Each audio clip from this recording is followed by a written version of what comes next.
मुंशी प्रेमचंद द्वारा लिखित कहानी रसिक संपादक को नाट्य रूपांतरण किया है, जिसमें स्वार्थपूर्ण प्रेम और स्त्री सौंदर्य का चित्रण किया गया है। सत्यं शिवं सुंदरं, सत्यं शिवं सुंदरं, सत्यं शिवं सुंदरं, सुंदरं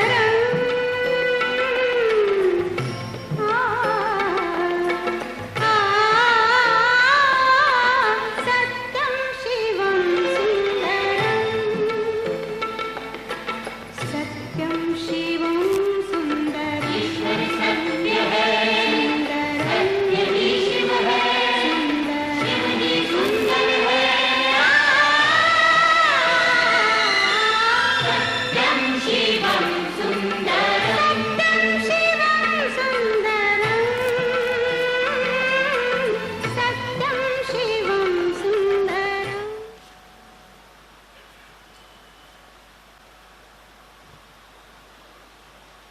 बाहर आने से पहले फिजा आ गई। अच्छा, बाहर आने से पहले फिजा आ गई और फूल खिलने से पहले बकरी खा गई। इमरती इमरती भाई, अरे वाह भाई, क्या बात है इमरती भाई, फूल हमें बड़े पसंद है, वो भी खासकर गुलाब का। अरे वाह इमरती भाई वाह बहुत पसंद आए।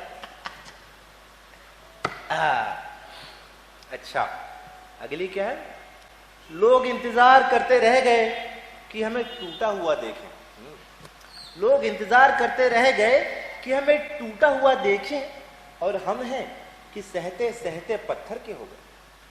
राजेश, राजेश हट, बकवास हट, ऐसे लोगों पे भाई पत्थर मारना चाहिए, एकदम वाहियात। हट राजेश, दिमाग खराब कर दी। चलो तीसरी, हमने तुमसे प्यार किया, तुम्हारे बाप ने हमको पीटा। अच्छा, हमने तुमसे प्यार किया, तुम्हारे बाप ने हमको पीटा। Sine theta by cos theta equal to ten theta. क्या बात है। हाँ, बिमला भाई, साहित्य में गणित का प्रयोग कोई इनसे सीखे नहीं। बहुत खूबसूरत, क्या बात है बिमला, वाह। बिमला,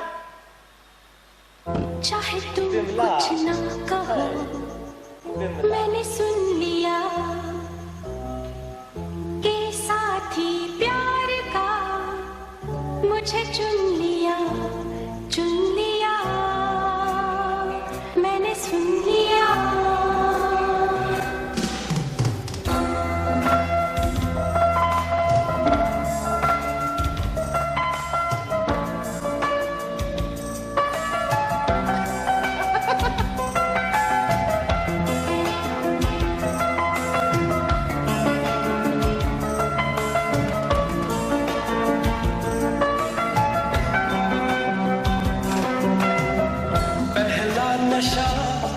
पहला खुमार,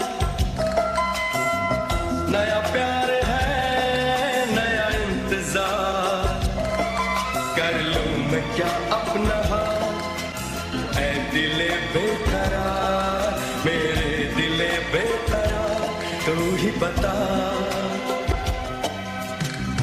पहला नशा, पहला खुमार,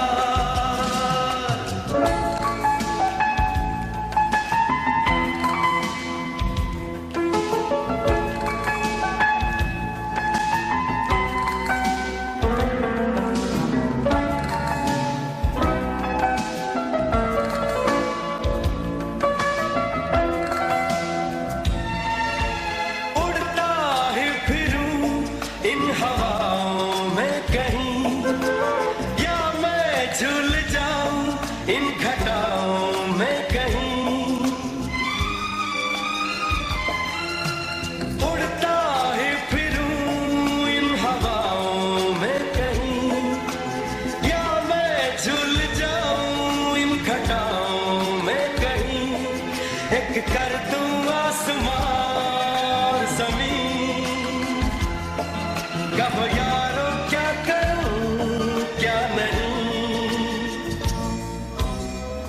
पहला नशा पहला खुमार,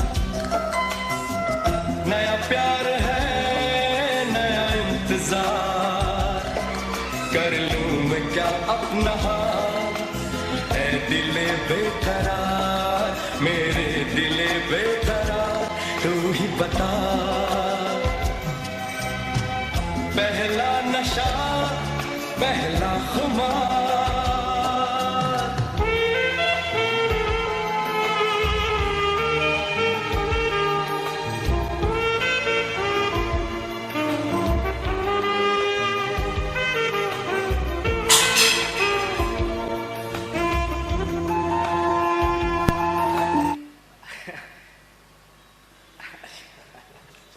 अच्छा, ना वफा का जिक्र होगा ना वफा की बात होगी, ना वफा का जिक्र होगा ना वफा की बात होगी, अब जिससे भी मोहब्बत होगी गेहूं कटने के बाद होगी। सुशीला, अरे भाई, किसान की लड़की लगती है नहीं? अरे बहुत खूबसूरत सुशीला, वाह सुशीला।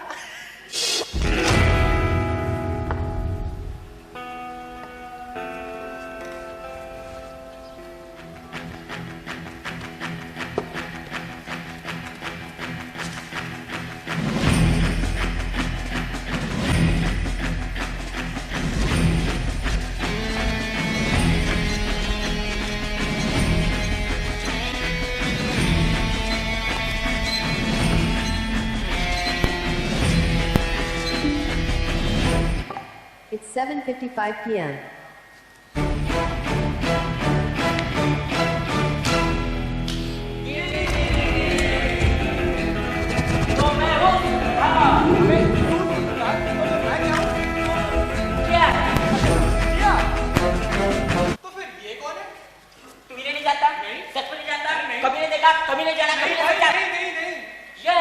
विश्व प्रसिद्ध नवरस के संपादक चोखेलाल शर्मा। चोखेलाल शर्मा? पर इतना खुश क्यों हो रहा है? क्योंकि इनकी धर्मपत्नी का देहांत हुआ। अरे वाह, देहांत? पर ये तो दुख की खबर है ना भाई? अरे जब से इनकी धर्मपत्नी का देहांत हुआ है ना, तब से स्त्रियों के प्रति इनका विशेष अनुराग हो गया। और तो रसिकता की मात्रा तो कुछ इतनी बढ़ गई, इतनी बढ़ गई, इतनी बढ़ गई, इतनी बढ़ गई, इतनी बढ़ गई कि पुरुषों के लिए कैसे भी हो रद्दी में डाल दी जाती, और वही स्त्रियों के लिए कैसे भी हो तुरंत स्वीकार कर लिए जाते। और तो उनके तारीफों के फूल तो कुछ इन शब्दों में बांधे जाते हैं। आपका लेख पढ़कर दिल थाम कर रह गया। अतीत जीवन आंखों के सामने मूर्तिमान हो गया, अथवा आपके भाव तो साहित्य सागर के It's अनमोल रत्न, 7:56 p.m. जिनकी चमक कभी न कम होगी। और कविताएं तो हृदय की हिलोरें, विश्व वीणा की अमर तान, आनंद की मधुर वेदना और दिशा का नीरव गान होती। यदि आपको इधर से कभी गुजरना हो तो मुझे मत भूलिएगा। जिसने ऐसी रचना की उसके दर्शन It's पा 7:50. तो खुद को धन्य समझूंगा। जो लेखक आगे बिल्कुल नहीं भागते, न जाने कितने ही पत्र पत्रिकाओं के द्वार से निराश लौट आए। उनका यहाँ इतना आदर कोई बात नहीं होगा, जिसे गुणों की परख है। और बाकी सभी संपादक तो अहंकारी हैं, अपने आगे किसी और को कुछ समझते ही नहीं। जरा से संपादकी क्या मिल गई, मानो कोई राज मिल गया हो। और न कोई स्थिर से द्वेष, यहाँ दंड है तुम्हारा। ये भी तो संपादक ही है, तो कोई ऐसे वैसे संपादक नहीं, जगत मिथ्या बुद्धि का नवरस के संपादक। नवरस राजा है सभी में। चोकू,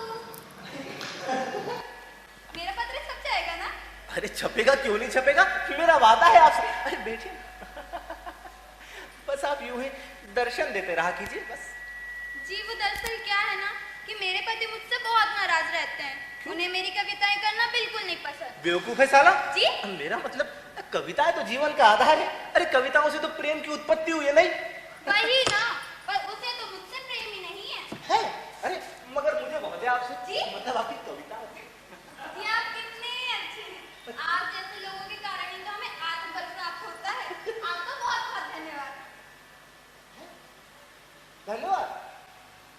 तो आपने गड़बड़ कर दी, धन्यवाद बोल के तो आपने मैं ऊपर आया कर दिया। जाइए, हम आपसे बात नहीं करते। जी आप बहुत अच्छे हैं। सच्ची? जी शुक्रिया। अच्छा तो मैं चलती हूँ। इतनी जल्दी? जी मुझे आने के घर पे बहुत काम है। हाय, ये विदाई, ये जुदाई, या खुदा तेरी कैसी रिहाई, मेरी तो आंखें भर है। जी मैं कुछ समझी नहीं। अरे जी कुछ नहीं, ऐसे ही आप यूं ही दर्शन देते रहा कीजिए बस। जी छोड़िए ना। जी जी जी जी छोड़िए ना। जी जी जी। जी ए, ठाकुर। छोड़िए ना। सर जी पानी। अभी आ रहा था। किसकी चिट्ठी है? चोखेला शर्मा कहाँ मिलेगा? सीधे देखो, अडेर उमर का घर के आदमी वही है। सुनो, वो अधेड़ उम्र के घर की आदमी तुम ही हो? है? वो अधेड़ उम्र के घर की आदमी चोखेलाल शर्मा तुम ही हो? ये क्या बकवास है भाई? तुम्हारा नौकर तो ऐसे ही कहता है। मेरा नौकर ऐसा कहता है? अरे उसे अभी रुको रुको रुको, मुझे जल्दी जाना है। तो किसी कामिनी की चिट्ठी आई है? कामिनी की चिट्ठी आई है? अरे पहले क्यों नहीं बताया? अरे साइन करो। अरे अरे भूल गया। कामिनी देवी। क्या लिखा कामिनी देवी? और सुनो, हाँ? Do follow me on Instagram. है? 200 ग्राम के लौंडे इंस्टाग्राम की बातें कर। चोखेलाल के पत्रों की ग्राहक संख्या बड़ी देर से बढ़ने लगी। हर डाक से धन्यवादों की बाढ़ सी ही आ जाती और लेखिकाओं में उनकी पूजा होने लगी। शर्मा जी घर पर है? शर्मा जी है? अरे है क्यों नहीं है? आइए आइए आइए। शर्मा जी देखिए मैं आपके लिए खीर लाई हूँ, आप खाएंगे? अरे खाएंगे क्यों नहीं खाएंगे भाई, उल्टी दस्त कर करके मर जाएंगे पर आपकी खीर जरूर खाएंगे। आइए।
या कोना बंटन छैदन जन्म मरण के समाचार आने लगे।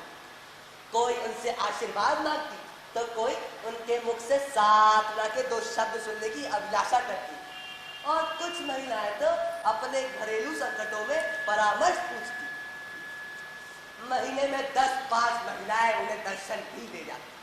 शर्मा जी उनकी आवाज़ का तार या पत्र पाते तो तुरंत स्टेशन जाकर उनका स्वागत करते, बड़े आग्रह से एक आध दिन ठहराते और खूब खातिर भी करते। जी आपको आने में कोई तकलीफ तो नहीं? जी बिल्कुल नहीं। जरा सी बोलो। जी नहीं। आपके होते हुए मुझे कोई दिक्कत हो सकती है? आपकी ट्रेन तो समय पे आ गई थी ना? हाँ जी बिल्कुल। वहाँ आउटर पे खड़ी तो नहीं? जी नहीं, वो तो पिछली बार मैं जब आई थी तब भी। अरे इस बार तो सही हुआ। अरे बहुत अच्छा हो गया। वहाँ बजरंगबली का ये मंदिर है अपना, तो पायलट लोग उतर के ना मत्था टेक के चले जाते हैं। आजाद करके खड़ी रखते हैं। जी पानी मिलेगा? भूल ही गया। अरे पानी।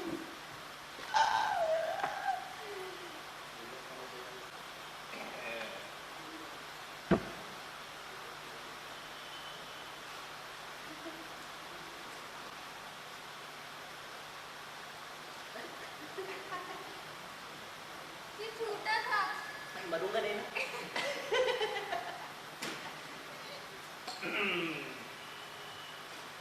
जी वो मेरे पास सिनेमा की 2 टिकटें थी, आप चलेंगी? नहीं नहीं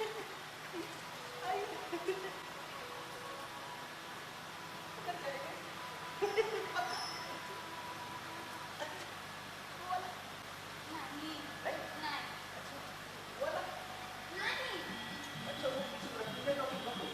अरे यार मुझे वहीं जाना था। एक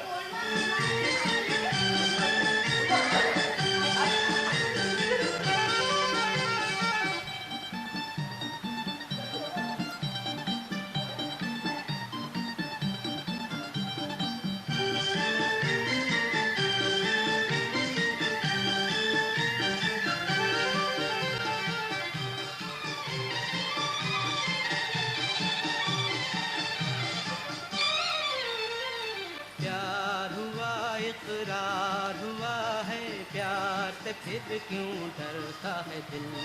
प्यार हुआ इकरार हुआ है, प्यार से फिर क्यों डरता है दिल। कहता है कि रास्ता मुश्किल मालूम नहीं है कहाँ मंजिल। कहता है कि रास्ता मुश्किल मालूम नहीं है कहाँ मंजिल। प्यार हुआ इकरार हुआ है, प्यार से फिर क्यों डरता है दिल। कहता है दिल रास्ता मुश्किल मालूम नहीं है कहाँ मंजिल। प्यार हुआ इकरार हुआ है, प्यार से फिर क्यों डरता है दिल।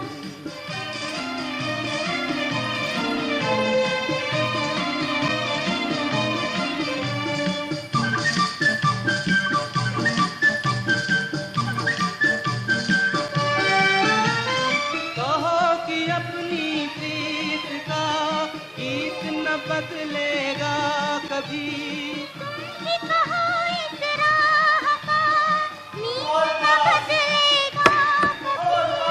साथ तू साथ छूटा चाँद न चमकेगा कभी।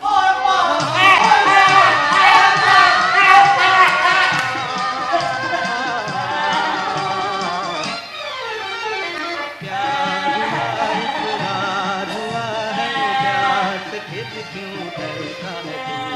कहता है दिल रास्ता मुश्किल मालूम नहीं है कहाँ मंजिल। प्यार हुआ इकरार हुआ है, प्यार से फिर क्यों डरता है दिल। मेरी जाति कैसे होगी?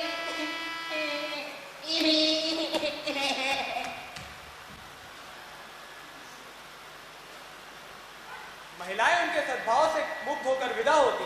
मशहूर तो यहाँ तक कि संपादक जी का कई लेखिकाओं से घनिष्ठ संबंध हो गया था, लेकिन निश्चय पूर्वक इस विषय में हम कुछ नहीं कह सकते। हम तो इतना ही जानते, जो देवी एक बार यहाँ आ जाती वह शर्मा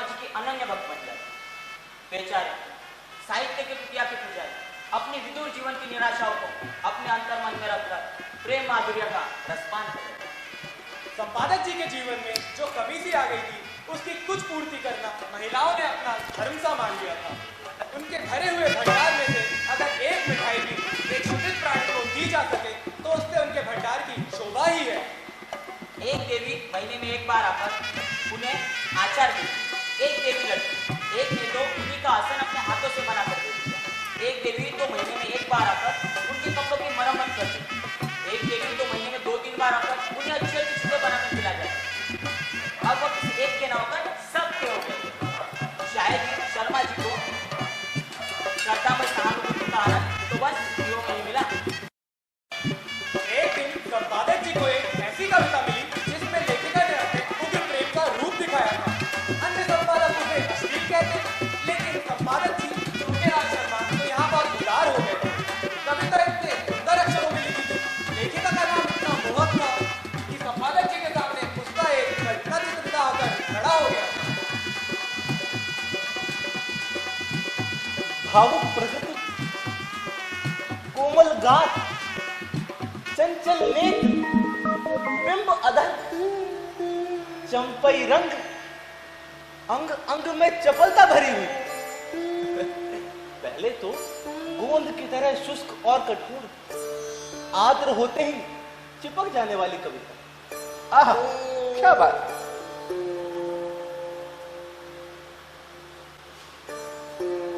उन्होंने कविता को 2-3 बार पढ़ा और हर बार उनके मन में एक सनसनी सी दौड़ी।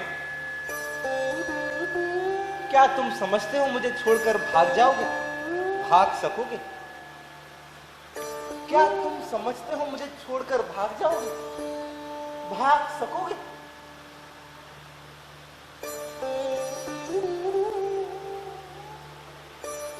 वाह, क्या तुम समझते हो मुझे छोड़कर भाग जाओगे, भाग सकोगे?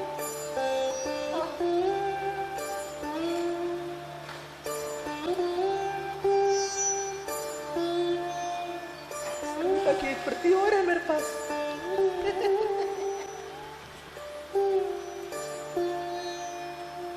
क्या तुम समझते हो मुझे छोड़कर भाग जाओ, भाग सकोगे?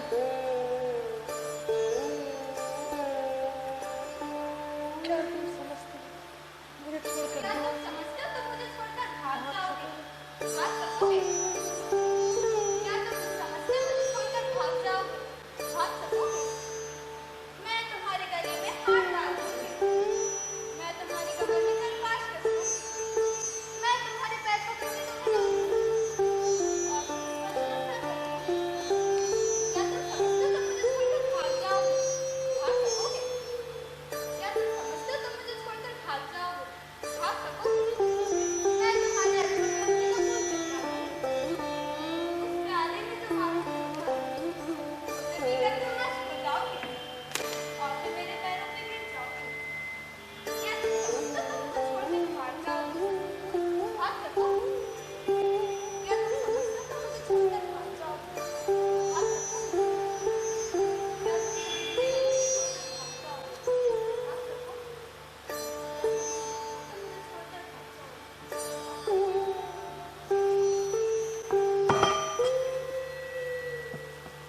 शर्मा जी को हर बार इस कविता में एक नया रस मिलता था। उन्होंने उसी क्षण कामाक्षी देवी के नाम यह पत्र लिखा।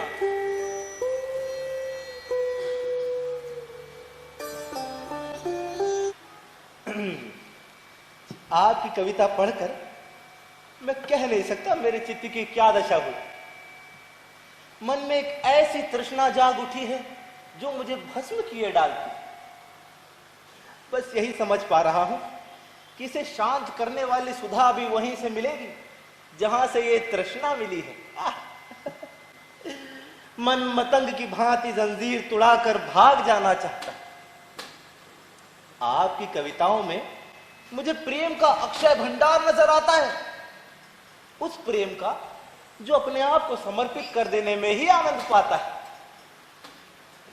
मैं आपसे सत्य कहता हूं, इससे पहले ऐसी कविता मैंने आज तक नहीं पढ़ी थी। और इसने मेरे अंदर जो तूफान उठा दिया है ना, वो मेरी विदुर शांति को छिन्न भिन्न किए डालता है। जी, आपने एक गरीब की फूस की झोपड़ी में आग लगा दी, पर मन ये मानने को तैयार नहीं कि ये केवल विनोद क्रीड़ा है।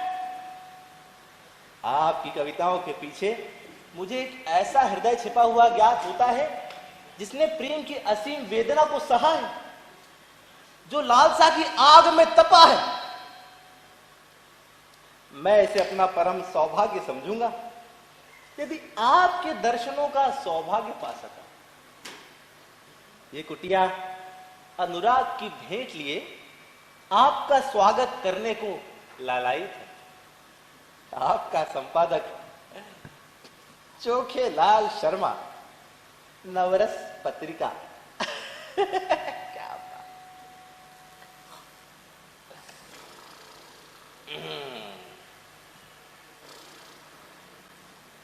रे उठ उठ, मेरे बिस्तर पे सोता है। उठ जरा जरा जरा जरा, जाओ इसे बाइज्जत पोस्ट कराओ।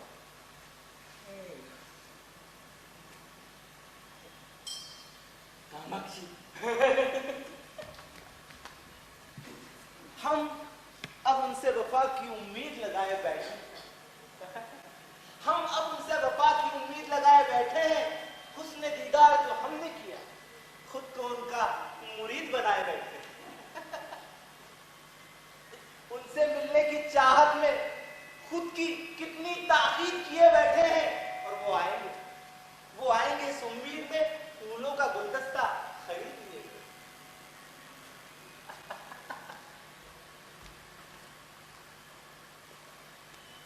तीसरे ही दिन उत्तर आ गया। कामाक्षी ने बड़े ही भावुकतापूर्ण शब्दों में अपनी कृतज्ञता प्रकट की थी और अपने आने की तिथि बताई। कल प्रातः ट्रेन से आ रही हूं।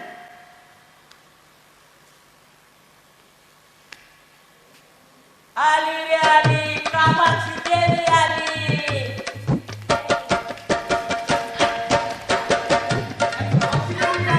तुम आगे मत जाओ, झाड़ू मारो, तुम पोछा लगाओ, काम करो काम।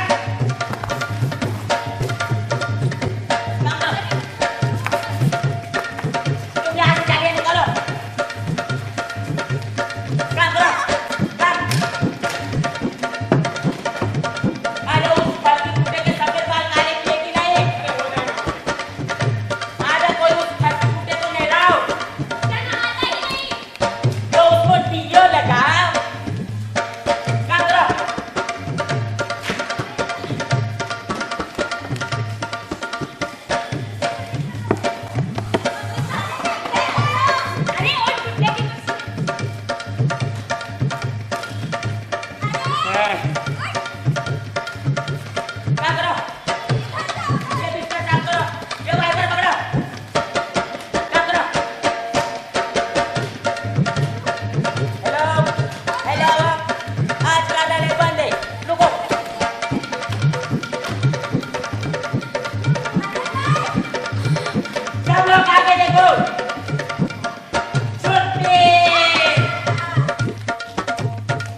शर्मा जी ने प्रातःकाल हजामत बनवाई, साबुन और बेसन से स्नान किया।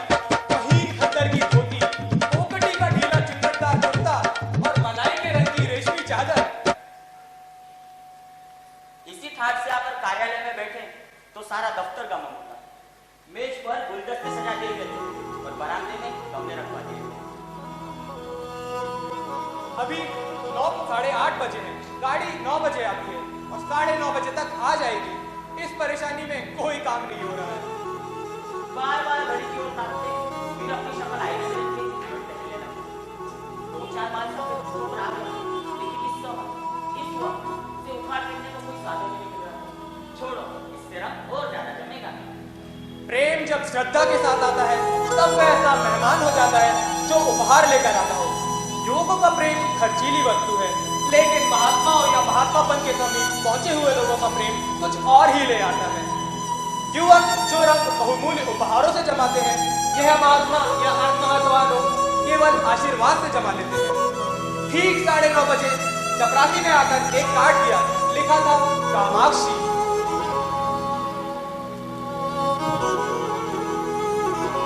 तोहफा लाया लाया लाया, प्यार का तोहफा लाया। ये क्या लाया? मैं नहीं दिखाऊंगा। दिखा ना। नहीं नहीं नहीं नहीं नहीं। हाँ, दिखा। कामाक्षी देवी भाई अंदर लेते आइए। जिसका मुझे जिसके लिए दिल था बेकरार, वो घड़ी आ गई हाँ, प्यार में हद से गुजर जाना है हाँ।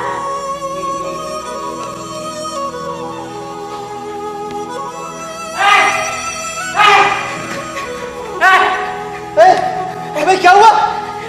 अबे हुआ क्या? क्या हुआ?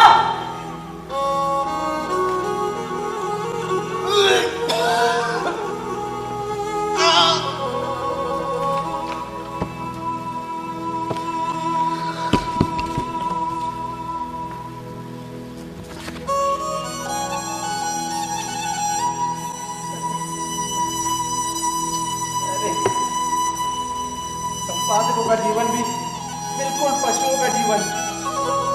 सुबह से रात तक सिर उठाने का समय तक नहीं मिलता। ऊपर से कार्याधिक्य से इधर मेरा स्वास्थ्य भी बिगड़ा पड़ा हुआ। रात ही से सिर दर्द से बेचैन हूँ। ये आपकी क्या तकलीफ है? ओ शर्मा जी, आपने ये क्या खबर सुना दी? मैं तो अपनी एक सहेली के यहाँ जा रही थी, सोचा रास्ते में आपके दर्शन कर लीजिए। और जब आपका स्वास्थ्य ठीक नहीं है तो अब कुछ दिन मुझे यहाँ रुकना पड़ेगा। मैं आपके संपादन कार्य में भी आपकी मदद करूँगी। आपका स्वास्थ्य महिला जाति के लिए बहुत महत्वपूर्ण है। मैं यहाँ से नहीं जा सकती।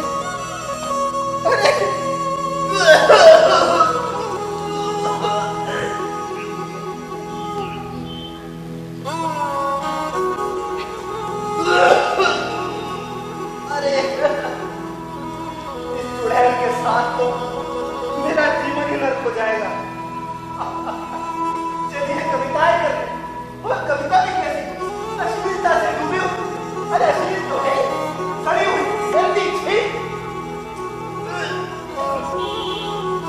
अरे सही की कलम से कविताएं काम बात, इस गायक की कलम से तो पढ़ने का कीचड़ है कीचड़।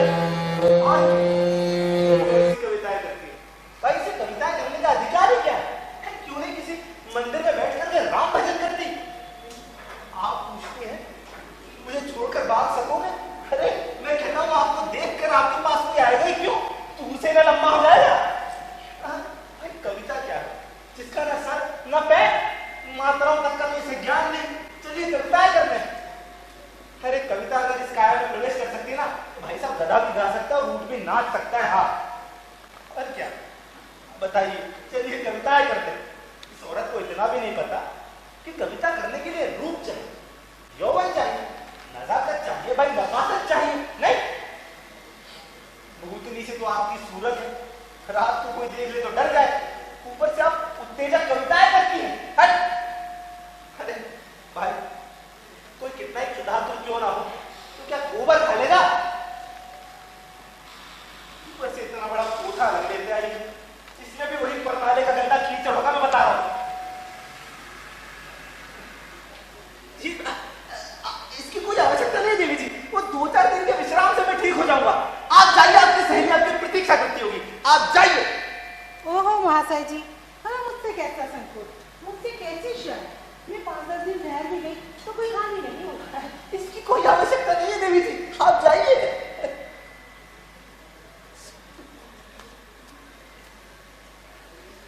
उसने अनुमति की प्रतीक्षा न की, तुरंत पोथा खोलकर एक कविता सुनाने लगी।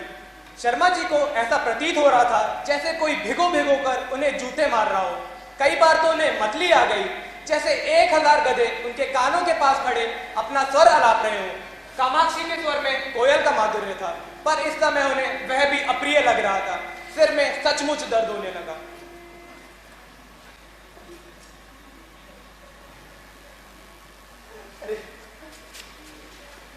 अरे ये गद्दी टहलेगी भी या यूं ही बैठे बैठे मेरा सिर खाती रहेगी।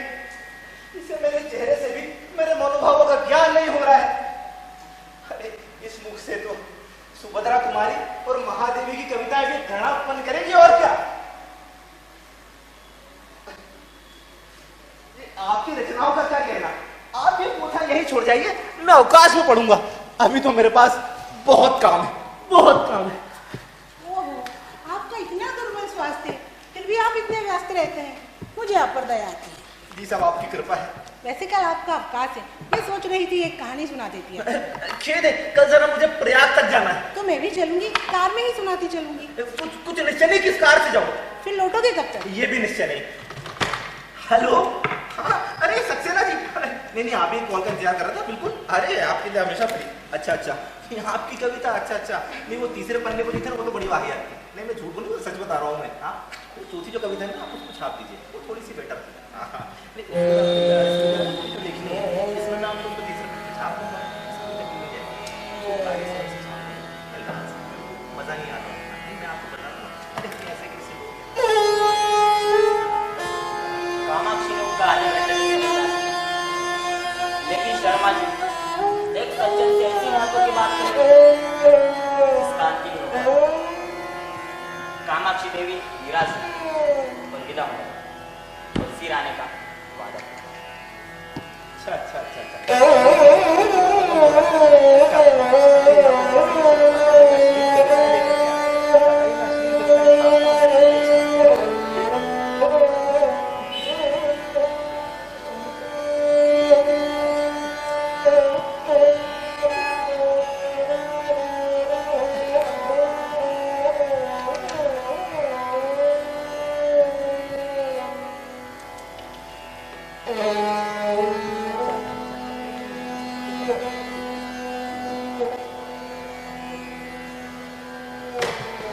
अरे भगवान ना करे फिर तुम्हारे दर्शन में इसी बेचर में उल्टा कहीं।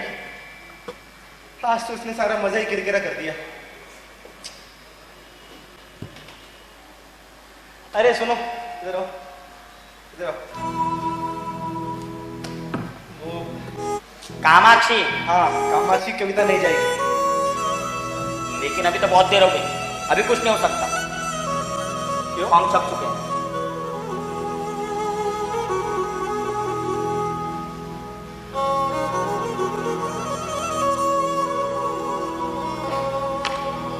ठीक है, उस कविता को जाने दो।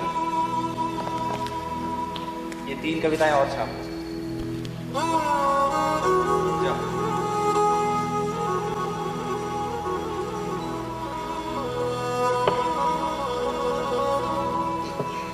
ये तो पुरुषों की कविता है।